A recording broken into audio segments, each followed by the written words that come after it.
My daughter stole my heirloom to please her dad's mistress.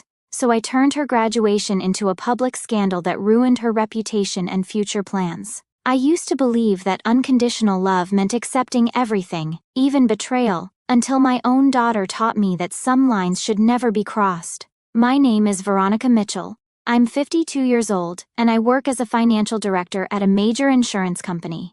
For the past 16 years, I've been a single mother to my daughter Clarissa, raising her alone after my husband's affair destroyed our marriage when she was just 8 years old. People always told me I was too generous, too forgiving, too willing to sacrifice my own happiness for others. Maybe they were right. When David left us for Sandra, his secretary turned mistress, I threw myself into being the perfect mother. I worked double shifts, skipped vacations, and put every penny I earned into Clarissa's education and future. Watching her graduate summa cum laude, with a degree in public relations, and earn a prestigious graduate school scholarship felt like validation that all my sacrifices had been worth it. But success has a way of changing people, and I started noticing subtle shifts in Clarissa's behavior during her final semester. She became distant, spending more time on secretive phone calls than studying. When I'd enter a room, conversations would abruptly end.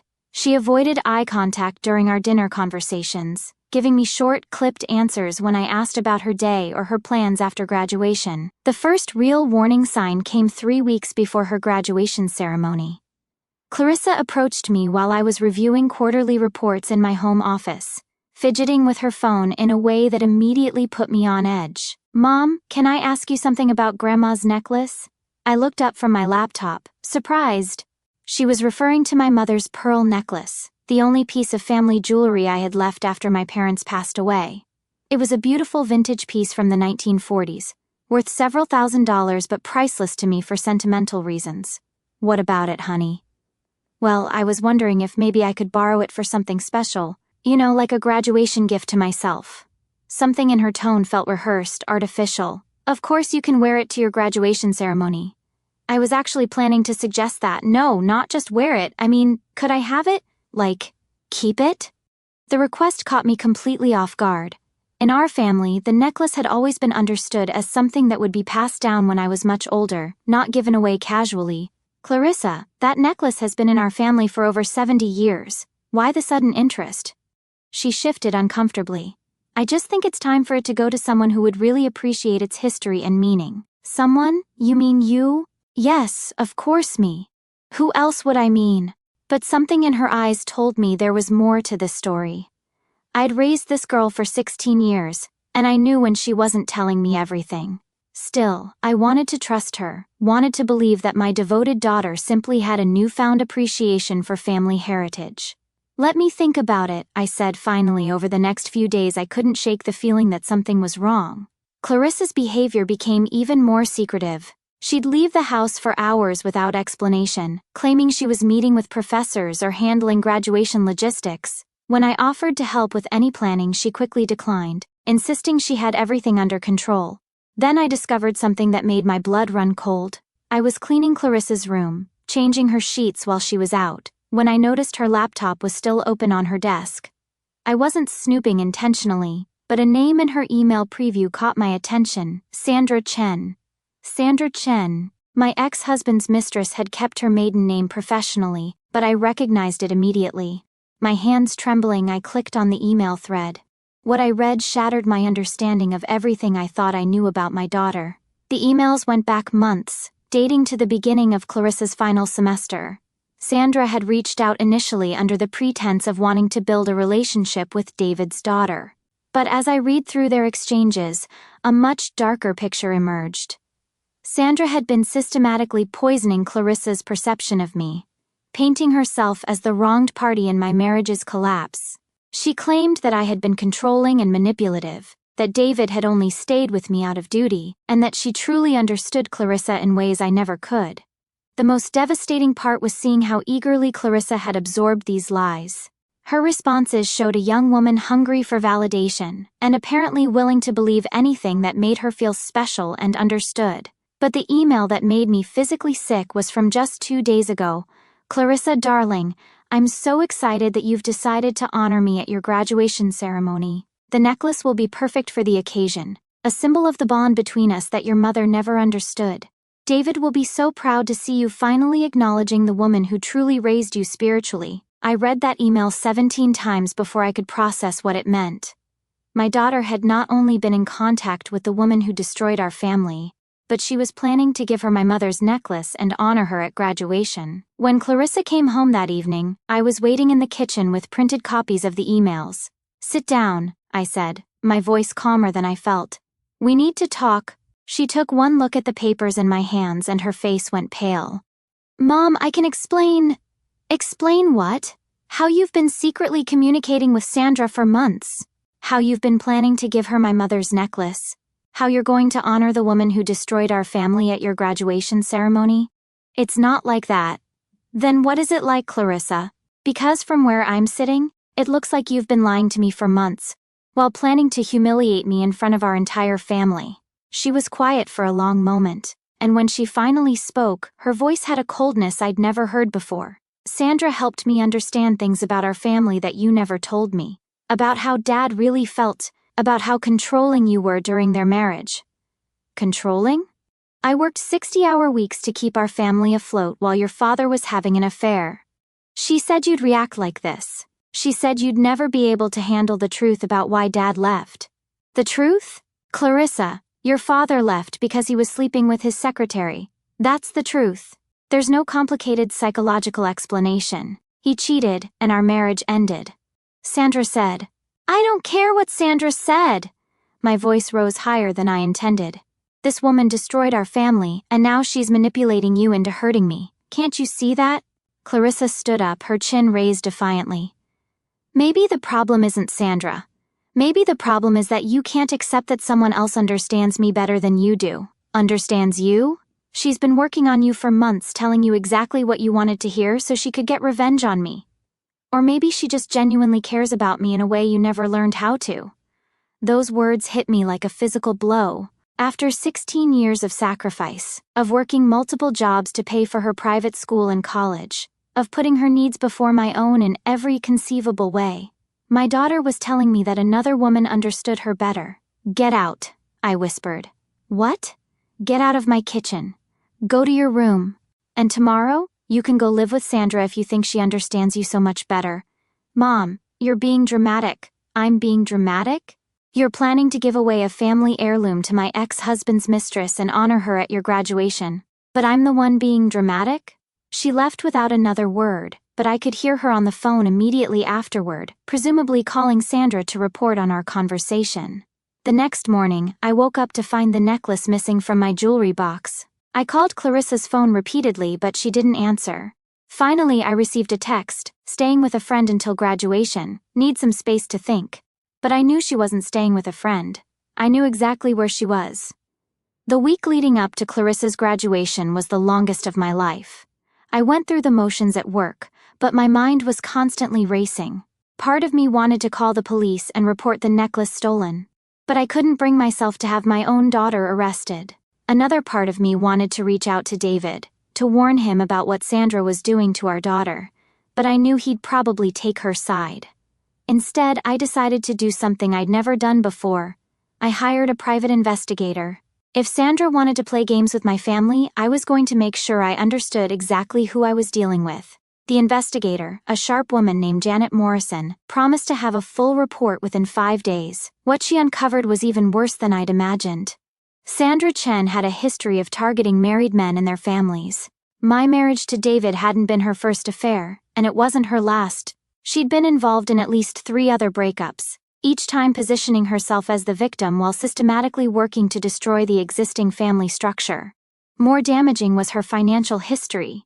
Sandra had been involved in several fraudulent business schemes over the past decade, always managing to avoid prosecution by abandoning ventures before investigators could build solid cases. She'd declared bankruptcy twice while maintaining a lavish lifestyle funded by her various romantic partners. But the most useful information Janet provided was Sandra's pattern of behavior with the children of her targets.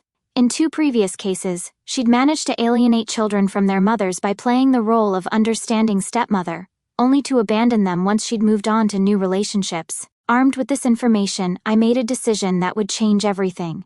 I was going to attend Clarissa's graduation ceremony and I was going to let my daughter make her choice publicly. But I wasn't going to sit there and take it quietly. The graduation ceremony was held at the university's main auditorium, a beautiful space that seated nearly 2,000 people. I arrived early and took a seat in the third row, close enough to see everything but far enough back to avoid any pre-ceremony confrontations. David arrived with Sandra about 30 minutes before the ceremony began. I was shocked by how much he'd aged in the past few years. His hair was almost completely gray, and he'd gained at least 30 pounds. Sandra, meanwhile, looked exactly like what she was. A woman in her late 40s desperately trying to look 30, with too much makeup and a dress that was slightly too tight. They sat on the opposite side of the auditorium, and I watched Sandra scan the crowd until her eyes found mine. When our gazes met, she smiled and gave me a little wave, as if we were old friends. The audacity was breathtaking. The ceremony proceeded normally until they reached the portion where selected graduates were invited to give brief remarks about their college experience. I knew Clarissa had been chosen to speak. She'd mentioned it months ago during one of our last normal conversations. When her name was called, I felt a mixture of pride and dread.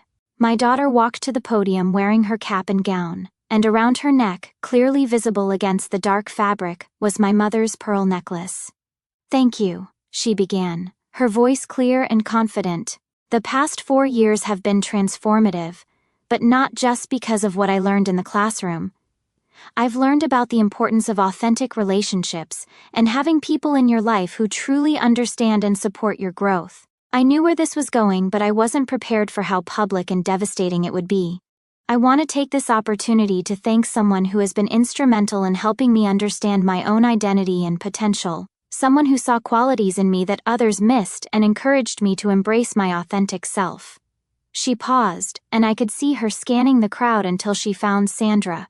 "Sandra Chen, would you please stand?" My ex-husband's mistress stood up, her hand pressed to her chest in a gesture of surprised humility that was obviously rehearsed. "Sandra, you've been more than a mentor to me. You've been a spiritual mother. You understood my dreams and ambitions in ways that others couldn't, and you encouraged me to pursue excellence without compromise. This necklace," she touched the pearls at her throat, "belonged to my grandmother, and I'm wearing it today to honor the woman who taught me what unconditional support really looks like." The applause was polite but confused. Most of the audience had no idea who Sandra was, or why this young woman was thanking her instead of her actual mother. But David was clapping enthusiastically, beaming with pride at this public validation of his life choices. I sat in my seat, feeling like I was watching my own execution. 16 years of sacrifice, of putting Clarissa's needs before my own, of working extra hours to pay for every opportunity she'd had, and this was how she chose to honor my efforts, by giving credit to the woman who had destroyed our family. But as devastating as the speech was, I wasn't going to respond with drama or a public scene. Instead, I waited. After the ceremony, there was a reception in the university's student center. I watched from across the room as Sandra held court, introducing herself to other families as Clarissa's mentor while wearing my mother's necklace like a trophy. David stood beside her, probably feeling vindicated for the first time since our divorce. Clarissa was surrounded by classmates and their families, accepting congratulations and posing for photos. Every few minutes, she'd glance in my direction, but I maintained my distance. When several people asked where Clarissa's mother was, I heard Sandra smoothly explaining that Clarissa's mother couldn't make it due to work commitments, while positioning herself as the proud maternal figure. I left the reception without speaking to anyone, but I didn't go home to feel sorry for myself. Instead, I went to my office and made several phone calls. The first call was to Janet Morrison, my private investigator. "I need you to compile everything you found about Sandra Chen into a comprehensive report, with documentation. I also need you to research the legal ownership history of a specific piece of jewelry." The second call was to my attorney. "I need to know what my options are for recovering stolen property and whether there are grounds for a civil suit involving emotional manipulation of a minor." Clarissa was 24, technically an adult, but the manipulation had begun months earlier. The third call was to a contact I had in the local media, a reporter who specialized in fraud and financial crime stories. Over the next week, I systematically built my case, The necklace had clear provenance documentation showing it belonged to my family. Sandra's history of manipulation and fraud was extensively documented. Most importantly, the email exchanges between Sandra and Clarissa clearly showed a pattern of psychological manipulation designed to damage my relationship with my daughter. On Thursday morning, exactly 1 week after Clarissa's graduation, Sandra Chen received a court summons demanding the immediate return of stolen property.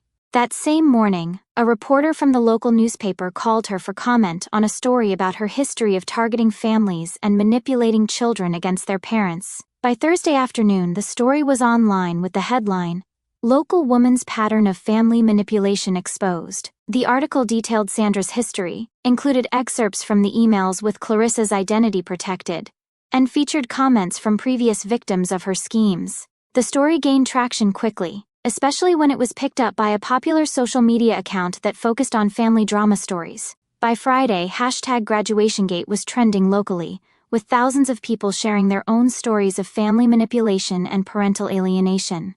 I received a call from Clarissa on Friday evening. "Mom, we need to talk." "Do we?" "This whole situation has gotten out of hand.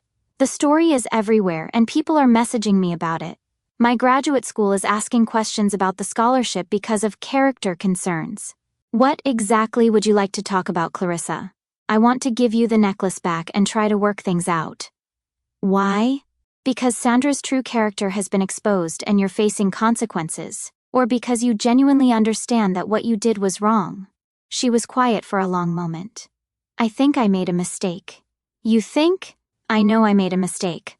Sandra isn't who I thought she was." "What gave it away? The news articles about her history of fraud, or the fact that she stopped returning your calls once the scandal broke?" "Both," she admitted quietly. "She told me this morning that she thinks it's best if we don't communicate for a while for legal reasons, so she used you to hurt me and then abandoned you the moment it became inconvenient. Are you surprised?" "No," she whispered. "I should have listened to you." "Yes, you should have.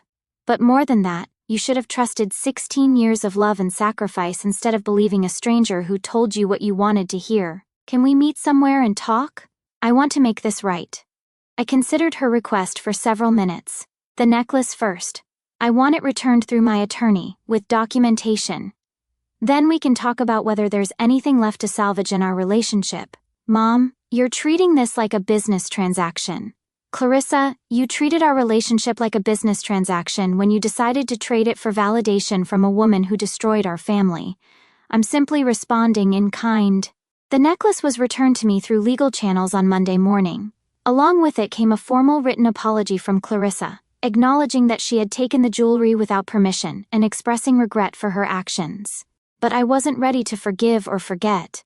The damage Sandra had done went far beyond a stolen necklace. She had successfully manipulated my daughter into questioning the foundation of our relationship, into believing that 16 years of sacrifice and love meant nothing compared to a few months of calculated manipulation. Even if Clarissa now understood that she'd been used, the fact remained that she had been willing to destroy our relationship for someone she'd known for less than a year. More than that, I realized that my own pattern of endless sacrifice and forgiveness had enabled this situation. By always putting Clarissa's needs first, by never setting boundaries or demanding respect, I had taught her that my feelings and needs were less important than hers. In trying to be the perfect mother, I had raised a daughter who felt entitled to my unconditional support without offering any loyalty in return. When Clarissa called to arrange a meeting, I agreed, but on my terms. We met at a coffee shop downtown, neutral territory where neither of us would have the advantage of familiar surroundings. She arrived first and had already ordered my usual drink. A small gesture that would have touched me a week earlier but now felt like manipulation. "Thank you for meeting me," she said as I sat down. "I'm here because I want closure, not because I'm ready to pretend this didn't happen. I understand. I know I hurt you badly. Do you? Do you really understand what you did?" She nodded earnestly. "I let Sandra manipulate me into believing things about you that weren't true. I know that now. That's part of it, but it's not the whole story. You didn't just believe lies about me, Clarissa. You were eager to believe them. You wanted to believe that someone understood you better than I did, that someone was a better mother to you than I had been. That's not true, isn't it? You spent months planning to humiliate me publicly. You stole from me. You honored the woman who destroyed our family at the most important moment of your academic career. That wasn't just manipulation, that was active betrayal. She started crying, but I felt no urge to comfort her. I was angry with you, and I didn't even know why. Sandra helped me understand that anger. What were you angry about? I felt like you never really saw me, like you were so focused on being the perfect single mother that you never noticed what I actually needed. And what did you need that I didn't provide? I needed you to be happy. I needed to know that sacrificing for me wasn't destroying your life, but you were always working, always stressed, always talking about what you were giving up for my benefit. I felt guilty all the time. This was not the conversation I had expected to have. So you decided to hurt me because you felt guilty about my sacrifices. I decided to find someone who didn't make me feel like a burden. And Sandra convinced you that I was the problem. She convinced me that healthy relationships don't require constant sacrifice from one person. She said that if you really loved me, you would have found ways to be happy while being my mother. I stared at my daughter, realizing that Sandra's manipulation had been even more sophisticated than I'd understood. She hadn't just turned Clarissa against me. She'd identified real issues in our relationship and twisted them to serve her purposes. Clarissa, do you want to know why I made those sacrifices? Because you're a good mother. No. I made those sacrifices because I was terrified of losing you the way I lost your father. I thought that if I could be perfect enough, giving enough, selfless enough, then you would never want to leave me. Mom, but what I actually did was teach you that my love came with guilt attached. I taught you that loving me meant accepting that I was miserable, and that's not fair to either of us. We sat in silence for several minutes, both of us processing the complexity of what our relationship had become. So where does that leave us? She asked finally. I don't know yet. I need time to figure out who I am when I'm not defining myself as your mother first, and everything else second.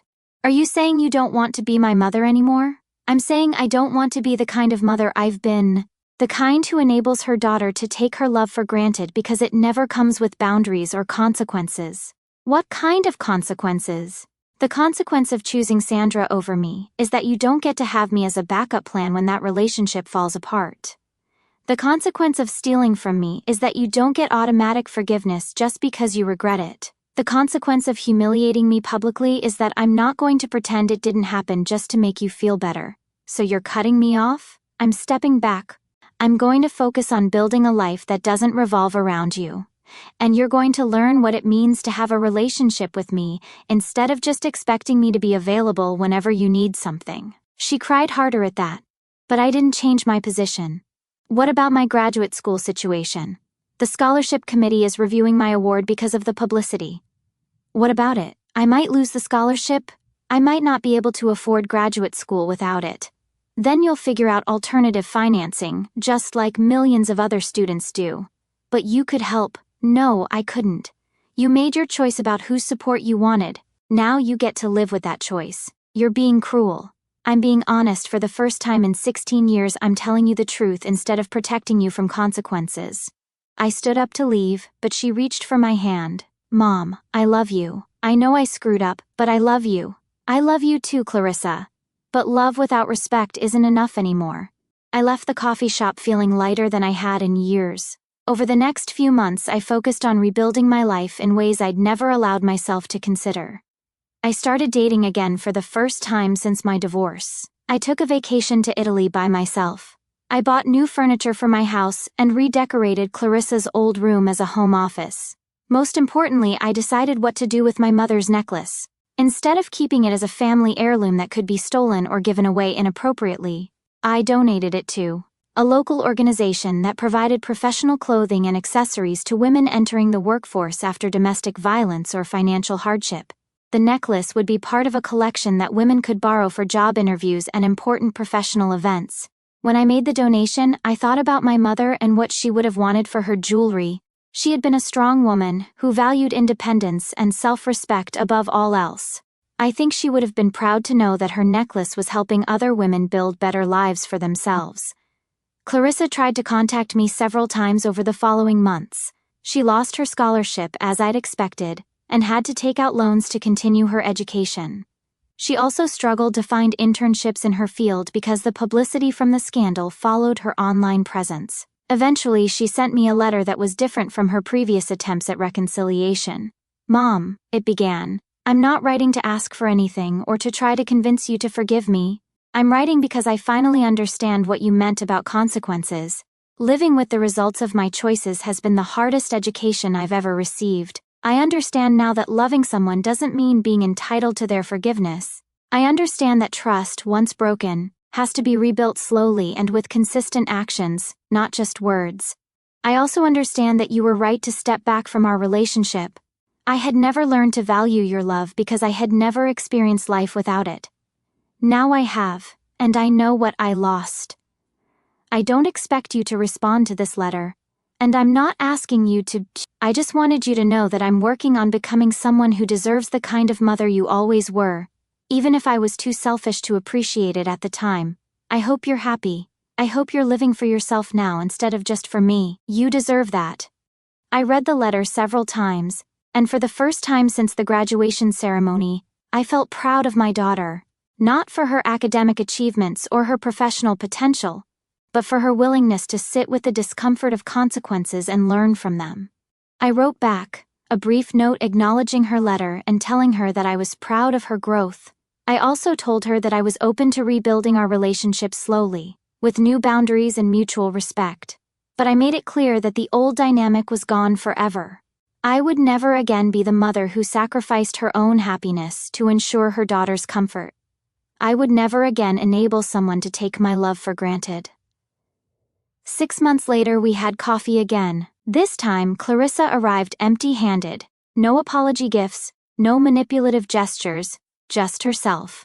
We talked about her job search, my new relationship, and the novel I'd started writing in my spare time. The conversation felt different, more equal, more respectful. As we were leaving, she asked if I missed the way things used to be between us. "No," I said honestly. "I miss the idea of having an uncomplicated relationship with you, but I don't miss being taken for granted. I don't miss feeling like my only value was what I could provide for you." "I understand," she said. "I think the person I'm becoming will be someone you can have a real relationship with. I hope so, but if not, I'll be okay. I've learned that I can love you without needing you to love me back in any particular way."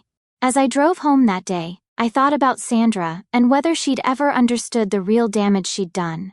She hadn't just manipulated my daughter, she'd forced me to confront the ways I had been enabling disrespect in my relationships for years.